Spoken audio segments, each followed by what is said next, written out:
De la segunda carta del apóstol San Pablo a los Corintios. Hermanos, ojalá soportaran ustedes que les dijera unas cuantas cosas sin sentido. Sopórtenmelas, pues estoy celoso de ustedes con celos de Dios, ya que los he desposado con un solo marido y los he entregado a Cristo, como si fueran ustedes una virgen pura. Y me da miedo que, como la serpiente engañó a Eva, su astucia así extravíe el modo de pensar de ustedes y los aparte de la entrega sincera a Cristo.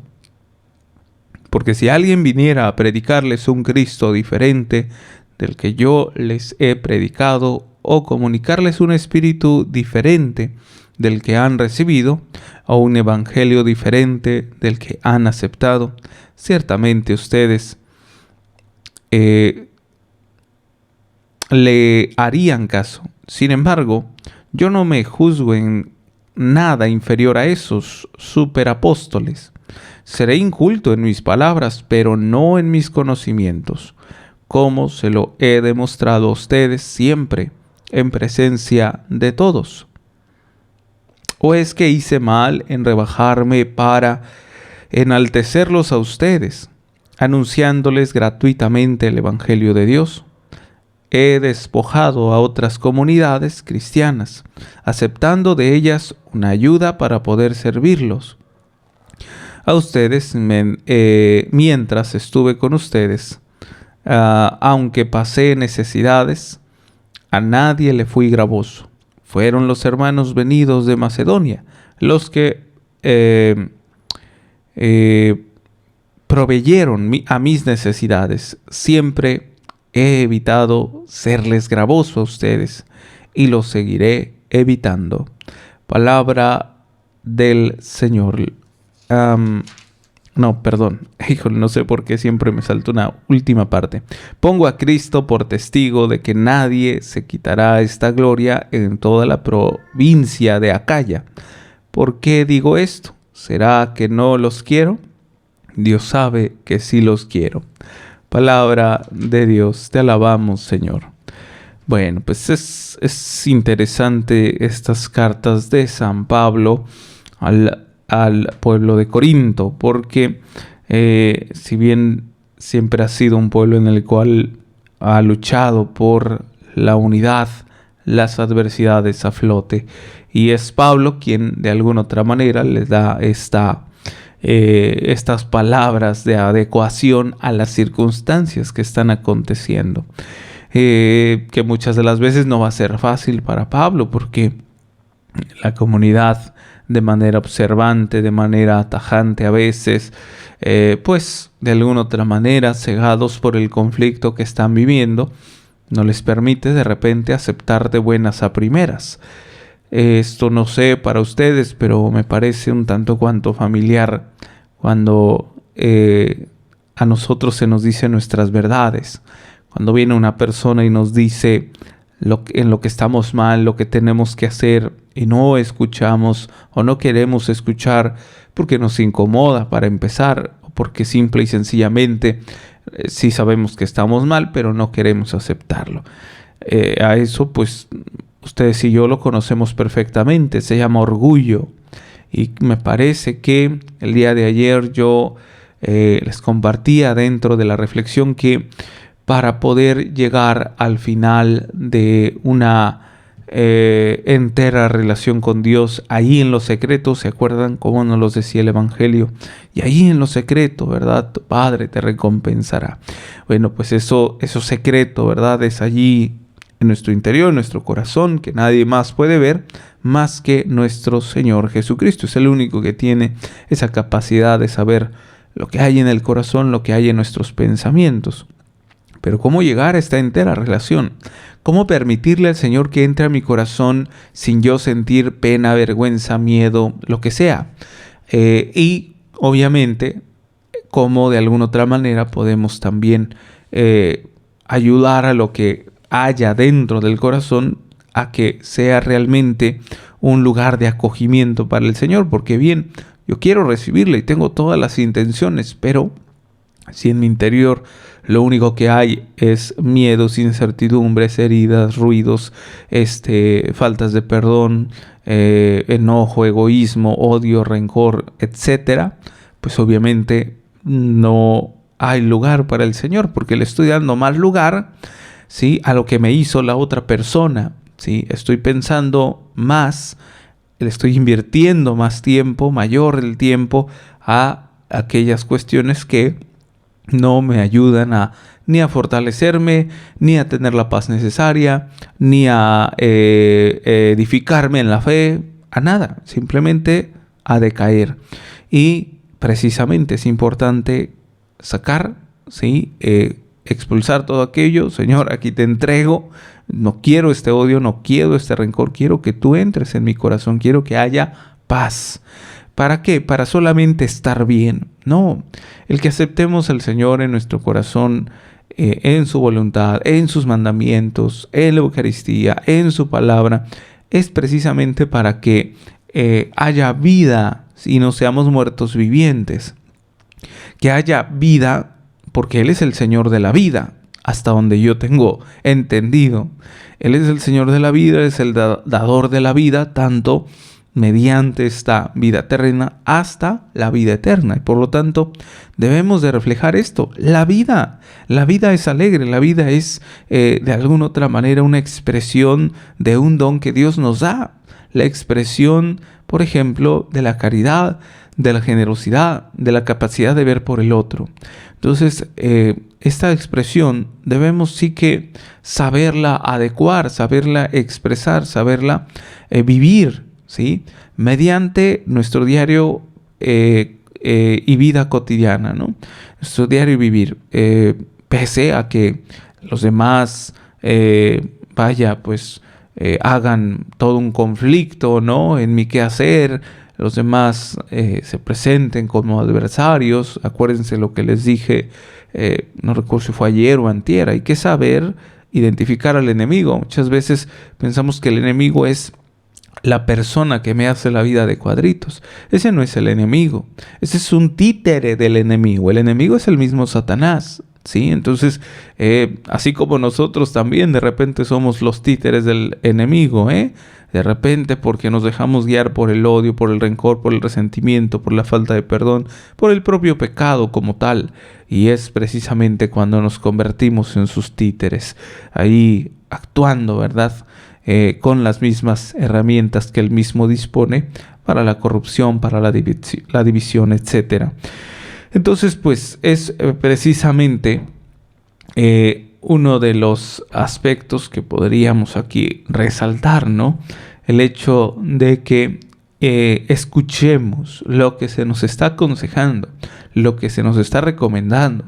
Qué bueno que tengas en su debida atención a tu párroco, a tu sacerdote, que te aconseja, que te acompaña espiritualmente, ¿no? Que por lo menos eso trata de hacer, basándose no solamente en la espiritualidad, sino en diversas ramas, ¿no?, en diversas disciplinas. Por ejemplo, un buen sacerdote siempre va a contar con la ayuda de algunos colaboradores para saber si el caso que está atendiendo puede ser por el lado espiritual o a lo mejor por el lado de la medicina o el lado psicológico, independientemente. Hay muchas disciplinas por las cuales él puede basarse para poder encauzar y no solamente darte como medicina, rézate una devoción popular y ya con eso te vas a curar. No, hay que saber, ¿no?, de qué tipo de malestar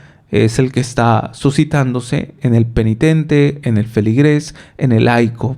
Y una vez que este sacerdote sepa, ¿no?, de qué es lo que está padeciendo, entonces encauzará. Si es espiritual, pues espiritual, él mismo lo atenderá. En fin, pues ahí que estemos atentos a esta escucha de lo que se nos aconseja. Pero también está el punto en el que todo fiel católico bautizado debe estar atento a lo que el Señor le habla, a lo que el Señor le está mencionando. Claro, a través de estos distintos medios, la misma palabra, que se medita, que se te, ¿cómo se dice?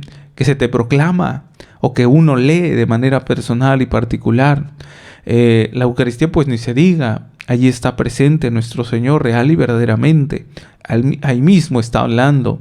A veces dice el Papa Francisco, por cierto, una nota buenísima, no recuerdo si fue ayer o antier, cuando sacó a relucir esta nota en donde mencionaba que era importante volver a retomar la devoción, la fidelidad a nuestra oración o a nuestro momento delante de la Eucaristía. Está refiriéndose al Santísimo Sacramento, a una hora santa, ¿sí? Pero lo especificaba en silencio, es importante. Fíjate bien, desde donde también el Señor, el Espíritu Santo ya nos está hablando. Ahora desde nuestro actual Papa Francisco está diciendo, retomen las horas santas, retomen sus momentos delante del Señor en silencio. No que no haya un momento para pedir, para alabarle. Qué bueno que lo busques, pero insiste ahora, invierte el tiempo, haz la prueba, a ver qué tal marcha en cuanto a tener un momento con el Señor en silencio. Si se puede la mayoría del tiempo, pues mucho mejor. Habemos muchos que no, de alguna otra manera, como que no va con nosotros por nuestra personalidad de inquietos, ¿no? Ahí de repente nuestra mente alocada anda pensando en tantas cosas, aunque nuestro cuerpo esté ahí hincado delante de Él. Pues hay que pedirle también al Espíritu Santo la gracia de estar totalmente atento, ¿no? Vaya que el Señor logra manifestar de verdad muchos frutos, pero se los dejo para que lo experimenten. Esto es siempre, este tipo de consejos siempre lo digo a los jóvenes. De nada sirve que yo desgaste mi voz, mi saliva, mis palabras en decirles que el Señor es amor y que vayan a esto y experimentenlo. No, si no lo experimentan de manera personal. Por eso no hago tanta alusión a ello para no desviarme tanto. Entonces, bien, pues solo voy a mencionar una de las partes de los fragmentos que esta primera lectura nos menciona. Y es lo siguiente. Porque si alguien viniera a predicarles un Cristo diferente del que yo les he predicado, o a comunicarles un espíritu diferente del que han recibido, o un evangelio diferente del que han aceptado, ciertamente ustedes harían caso. Hoy me da mucha pena, me da mucha tristeza por la variedad, la cantidad enorme de católicos que por diferentes circunstancias se dejan desviar por otro tipo de religiones, sectas o inclusive por otro tipo de ritos que no tienen nada que ver con la Iglesia Católica Romana. Y no es realmente mucha culpa de estas personas, de las que acuden a otro tipo de sectas, aunque sean católicas, o a otro tipo de iglesias, otro tipo de, no sé cómo llamarles, ¿no? Grupos, congregaciones, o pues sí, iglesias que no están en comunión con la Iglesia Católica. Porque, vuelvo a repetir, no tienen la culpa al 100%. A lo mejor también allí tiene que ver la falta de enseñanza por parte de los pastores, de nosotros como consagrados, ¿no? Que no hemos sabido enseñarles, no hemos sabido inculcarles, transmitirles el celo por la verdad, por la enseñanza. Y entonces, bueno, cuando de repente se presenta el caso de que está una familia acudiendo a una misa que no es católica o acudiendo a un templo donde no es católico, seguramente será por un alto grado de ignorancia, que no lo hace con mal sentido. A veces lo hacen porque simple y sencillamente no conocen. Y bueno, hasta donde yo también tengo entendido, para que tampoco juzguemos, ¿no? O prejuiciemos, hasta donde yo tengo entendido, pues tú y yo no conocíamos. No nacimos conociendo, simplemente se nos fue inculcando, se nos fue enseñando, se nos fue formando. Y es importante aquí que sepamos de alguna otra manera distinguir de lo que de verdad existe para nuestra formación con esa sana doctrina, de lo que de verdad está para nuestro crecimiento en la fe. ¿Y cómo vamos a lograr esto? Fácil y sencillo. Bueno, dentro de lo que cabe, acudiendo a su parroquia correspondiente, pidiendo algunos cursos a su párroco. Y si los hay, acudan, porque no del todo es que, es que en mi parroquia no enseña nada. No, a veces enseñan y la gente no quiere ir. La gente ya está acostumbrada, ¿sí? La feligresía está acostumbrada a los medios de comunicación.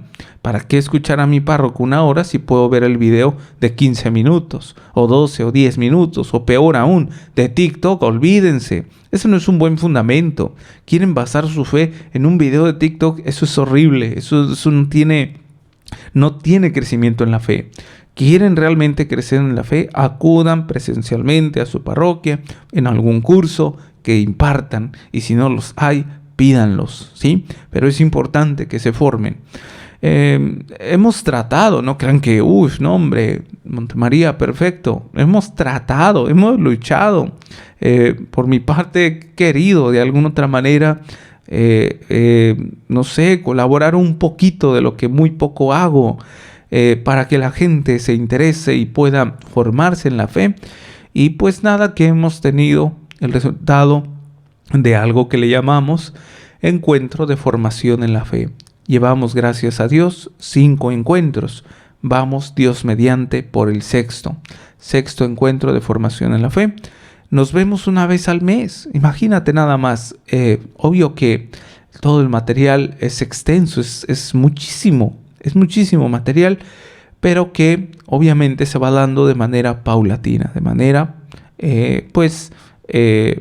como les diré, elaborada, poco a poco, y sí que nos va a llevar mucho tiempo, pero pues nadie nos está correteando, ¿no? Así es que es importante también dedicarle ese tiempo a la formación de su fe, para que no andemos ahí de repente con que vino San Juan de las Canicas y me dijo que era esto, pues yo le creo. No, hay que saber quién nos está hablando, quién está delante de ustedes.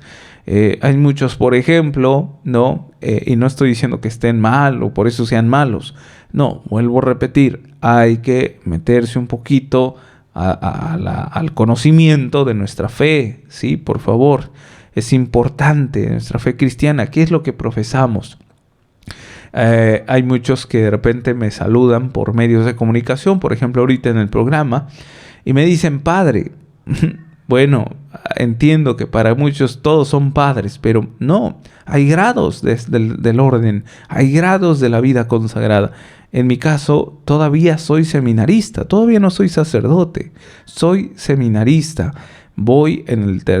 Acabo de terminar el 3er año de teología y voy, Dios mediante, para el mes de agosto a iniciar el 4º año de teología. ¿Qué significa esto? Que para que un seminarista, para que un futuro sacerdote sea sacerdote, tiene que introducirse necesariamente a los estudios de filosofía y de teología. 4 años de filosofía, 4 años de teología. Y una vez terminado, sigue el diaconado, lo que les decía, donde vienen los diferentes tipos de orden. El orden diaconal, el orden presbiteral y el orden episcopal. ¿Cuál es el diaconal? Aquellos, mis hermanos, a ver si les encuentro, bueno, no creo, ¿verdad? Pero a ver si les encuentro por allí una imagen de un diácono en sus 2 tipos de vestiduras. A ver si lo puedo plasmar aquí en la imagen. A ver, vamos a ver. Y ojalá podamos tener esa, ¿cómo se dice? Vea nada más lo que tenemos que hacer.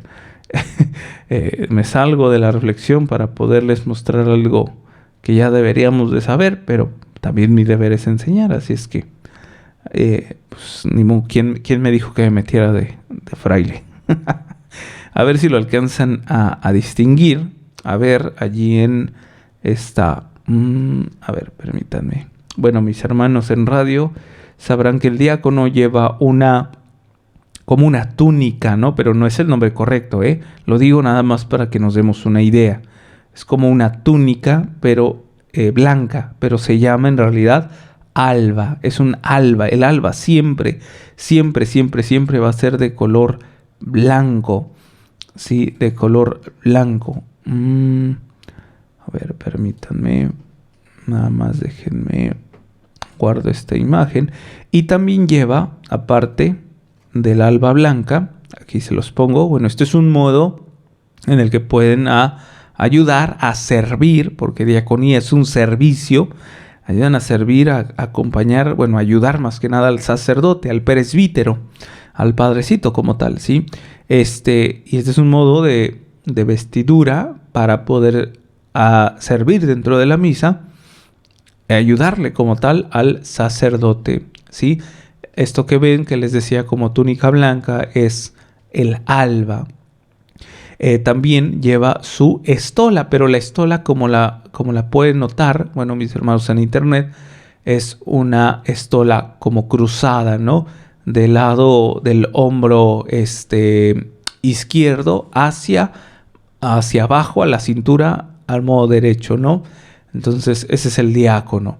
Y bueno, pues ese es un modo, porque también igual puede traer esto mismo que les acabo de mostrar, pero encima también puede tener algo que se le conoce como dalmática, que se parece a la que trae el sacerdote, ¿no? A la casulla, pero no es casulla, es dalmática como tal.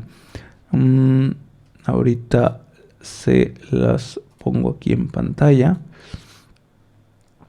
A ver, déjenme ver si... ahí está, si la puedo acercar. Ahí está, esta es la dalmática, ¿sí? La dalmática. Y es un diácono, ¿sí?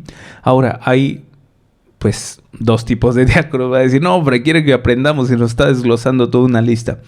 Es sencillo si le ponen y le dedican su tiempo. Dos tipos de diáconos, el diácono permanente y el diácono transitorio, ¿sí? Diácono permanente, diácono transitorio. ¿En qué se diferencian? El diácono permanente, pues es aquel que ha cursado los 8 años de estudio, el seminarista como tal, ¿sí? Perdón, ese es el transitorio, perdón, me estoy equivocando. Ese es el transitorio es el que cursa sus 8 años de estudio, es seminarista y está próspero, o es el candidato idóneo, según el obispo, según el grupo formador, el equipo formador del seminario, para ser sacerdote. Es decir, que no va a durar mucho tiempo de diácono, porque su siguiente orden a aspirar es el del sacerdocio, es el de ser padrecito, ¿sí? Mientras que el permanente, pues el permanente ya puede ser un joven, puede ser un señor adulto, que no importa que esté casado, así como lo han escuchado, no importa que esté casado, porque hasta ahí es el único orden al que aspira, al diaconado, solo al diaconado, ¿sí?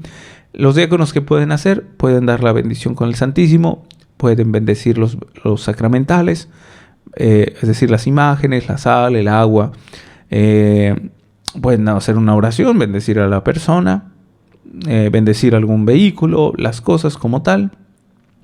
¿Qué más? Y puede hacer una celebración de la palabra, igual que el seminarista o el ministro, ¿cómo se dice? El ministro, ay, se me fue el nombre.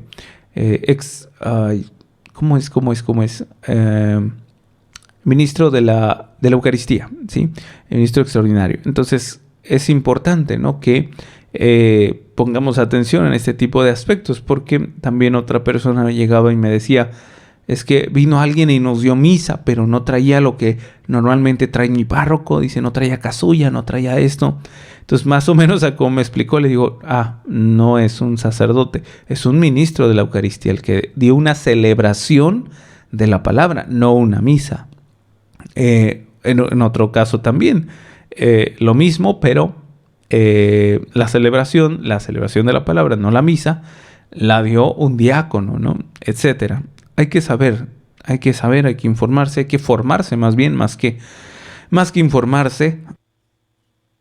Es importante porque puede de alguna otra manera agarrarnos desprevenidos y muchas de las veces estar por ahí lidiando con otro tipo de sectas, iglesias que uno a veces ni en cuenta, ¿no? Y entonces, bueno, ¿para qué tanta explicación de todo esto? ¿Para qué se los dije? Porque precisamente aquel que les está hablando en nombre de Cristo también es un medio por el cual se manifiesta el mismo Cristo que les está hablando. Y entonces imagínate que uno ponga o deposite la confianza en una persona que no sea realmente un consagrado, que no sea realmente un ministro ordenado, sino que sea quién sabe quién. Pues en quién estamos poniendo realmente la entera confianza, ¿no? La esperanza de recibir el alimento que puede ser la palabra de Dios, que puede ser el consejo. Ahora imagínate, peor aún, un consejo que te den que sea o que vaya en contra de los valores cristianos, que sea inmoral, que sea, etcétera, todo en contra, ¿no? De lo que es la misma vida incluso, ¿no? Qué triste, ¿no? Sería recurrir a este tipo de aspectos, pero en fin. Ahí se los dejo de tarea para que estemos más atentos. El Evangelio dice lo siguiente. Lectura del Santo Evangelio según San Mateo. Gloria a ti, Señor. En aquel tiempo Jesús dijo a sus discípulos: cuando ustedes hagan oración, no hablen mucho como los paganos, que se imaginan que a fuerza de mucho hablar serán escuchados. No los imiten, porque el Padre sabe lo que les hace falta antes de que se lo pidan. Ustedes pues oren así: Padre nuestro que estás en el cielo, santificado sea tu nombre. Venga tu reino. Hágase tu voluntad en la tierra como en el cielo. Danos hoy nuestro pan de cada día. Perdona nuestras ofensas, como también nosotros perdonamos a los que nos ofenden. No nos dejes caer en tentación y líbranos del mal. Si ustedes perdonan las faltas a los hombres, también ustedes perdonarán el Padre Celestial. También a ustedes los perdonará el Padre Celestial. Pero si ustedes no perdonan a los hombres, tampoco el Padre les perdonará a ustedes sus faltas. Palabra del Señor. Gloria a ti, Señor Jesús. No quiero decir que esto es el centro del Padre Nuestro, pero sí que es importante resaltar. Como muchos rezamos devotamente, pero no hay coherencia de vida. Es triste, ¿no? Sí, Señor, perdóname, pero no me pidas que yo perdone a este infeliz. Perdóname, pero no me pidas que yo perdone a este desgraciado, que me ha hecho mucho daño, que me ha herido, que me ha ofendido, que me ha lastimado, directa o indirectamente. Es que me lance indirectas. Mi esposo, mi esposa, mis hijos, mi hermano, quien sea, etcétera. Y no, ¿cómo le voy a perdonar yo? Ahí ya que él que se arregle aparte, ¿no? O peor aún, mal interpretar esto. Ya, en el nombre de Jesús ya lo perdoné, pero que no me vuelva a hablar porque entonces sí olvídate. Pues eso no es perdón. El perdón es incondicional, el perdón es absoluto. El perdón es la expresión, como dice por ahí nuestro fundador, la expresión más grande del amor. La expresión más grande del amor. Porque precisamente, imagínate nada más, lo podemos notar en el claro ejemplo, tanto en nuestro Señor Jesucristo, ahí en esa cruz, ¿sí? La expresión más grande del amor, perdonar por lo que le hicieron, por lo que le hacemos nosotros a veces, ¿sí? Que en vez de comportarnos como, ¿cómo se dice? Cristianos con gracia, nos comportamos totalmente como desgraciados. Es que esa es la palabra correcta, desgraciados, sin gracia, ¿no? Y bueno, pues ahí es donde debemos ponernos a pensar un poquito, caramba, el ser cristiano, el ser católico, eso sí, yo sí les digo, fácilmente, no todos pueden ser católicos, no todos. ¿Por qué creen que muchos, precisamente hablando de sectas, se van a otras sectas? Porque no todos pueden aceptar todas estas normas, ¿sí? Aquellos que se van a otras sectas, a otro tipo de iglesias, ¿no? Como por ahí me ha tocado ver no sé cuántas, de verdad, sí me sorprende de verdad cómo... Ay, caramba, ¿cómo puede ser? Hay una, por cierto, hablando de... Hay una, a ver si... Híjole, a ver si me acuerdo, no recuerdo exactamente cómo se llamaba... A ver si la encuentro ahorita. Me parece, porque tienen hasta su propio papa, imagínate nada más. Qué tontería, ¿no? Tan más grande. Lo peor aún es que el papa que tienen eh, fue seminarista católico romano. Entonces imagínate, nuestra iglesia, pues, sí te parece como que, caray, ¿qué está pasando aquí, no?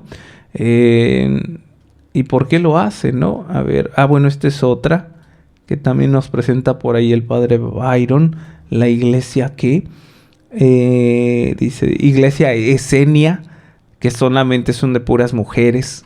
Sí, bueno, la mayoría, que hay más bien, que hay, no que son de puras mujeres, que hay ordenados sacerdotes mujeres, sacerdotisas. Hasta donde, miren, por la poca experiencia, no estoy diciendo que esto sea total, ni que yo tenga la verdad en su totalidad, pero hasta donde yo tengo comprendido, por lo que yo, no sé, veo, es de que la mayoría que se van a otras sectas, normalmente son, ¿cómo se dice? Personas que han salido heridas de la Iglesia Católica. A veces con justa razón, ¿eh? A veces, no estoy diciendo todas ni siempre, a veces, por el hecho de que, pues, no sé, hubo un consagrado que les trató mal, o un mismo feligres, un mismo católico que les trató mal. O sea, imagínense si está tremendo, ¿no? Esta parte, a ver si la encuentro. Aquí está, sí, dice que es, a ver, iglesia palmariana, ¿sí, no? Sí, iglesia palmariana. Uh-huh. Una es la iglesia palmariana y la otra iglesia es esenia. La iglesia palmariana, hagan de cuenta que están viendo como si fuera, no estoy diciendo que sea, como si fuera la misa tridentina, pero no es. Y les digo, tienen hasta su propio papa, ¿no? El papa Pedro, creo es el que tienen actualmente. Está Pedro III, dice. Pero en fin, o sea, era un seminarista católico. ¿Por qué salió? ¿Por qué se fue a otra secta que no tiene? Ojo, todos los ritos que hagan ahí, las disquemisas que hacen con otro tipo de ritos, de secuencias, de manera de hacerlas diferentes, ¿no? Todas las consagraciones que hagan, las ordenaciones sacerdotales, episcopales, obviamente no tienen sucesión apostólica, es decir, no tienen validez, ¿sí? No vienen de los apóstoles, no tiene validez. Entonces, pues, de repente ahí encontrarte con ese tipo de personas sí es interesante porque habría que entender que debemos precisamente estar siempre atentos, ¿no? Con esta propia enseñanza que nuestra Iglesia Católica Romana, a través de la sana doctrina, nos imparte. Aceptarla, caramba, quitarnos el orgullo, quitarnos el orgullo porque sí que habemos muchos que nos cuesta trabajo, pero no olvidemos que el Señor da la gracia. El Señor da la gracia para cumplir sus mandamientos, para aceptar su voluntad, para poder formarnos, ¿no? De acuerdo a los valores cristianos y precisamente con esto conducirnos a Él, ¿no? A través simplemente de la transparencia. Él sabe lo que he hecho, Él sabe lo que hay en mi corazón, ¿no? Y perfectamente por lo que sabe, entonces es como yo simplemente confieso y digo, Señor, esto es mi pecado, y pedirle perdón precisamente para caminar en gracia. Entonces, pues, esta parte no tan interesante donde les decía que no muchos, no todos, ¿verdad? Nos va a parecer ser católicos y pues muchos se van a salir. Tan solo imagínate, nada más voy a mencionar esto último, en donde menciona a través del Padre Nuestro, perdona nuestras ofensas, así como también nosotros perdonamos a los que nos ofenden. Caramba, hay un compromiso, mis hermanos, hay un compromiso tremendo que debemos de acoger con cariño, con amor. Debemos de acoger siempre con esa apertura total. Señor, es cierto, yo también la regué. Es cierto, yo también tuve que ver, aunque la persona que me haya herido, ofendido y lastimado haya sido la que inició, pues yo también le seguí porque le contesté, yo también le seguí porque yo también le lancé palabras hirientes, ¿no? Entonces, dice el Papa Francisco, me quedó muy, muy grabado. Bueno, ustedes lo van a notar, lo repito a cada rato, esas palabras del Papa Francisco. Las cosas hay que nombrarlas por su nombre. Pecado es pecado, punto. ¿Sí? No que, padre, es que pero yo pues pequé de contestarle mal, ¿no? Pero es que él empezó. No hay pero. Esto dije y punto. Hablo por aquellos que llegamos al sacramento de la confesión, cuando llegamos con un pero es que él, pero el otro, es que la circunstancia. Somos de alguna otra manera a veces los mismos que ponemos obstáculos para que haya perdón de Dios. O sea, imagínate, ¿por qué ponemos obstáculos para empezar?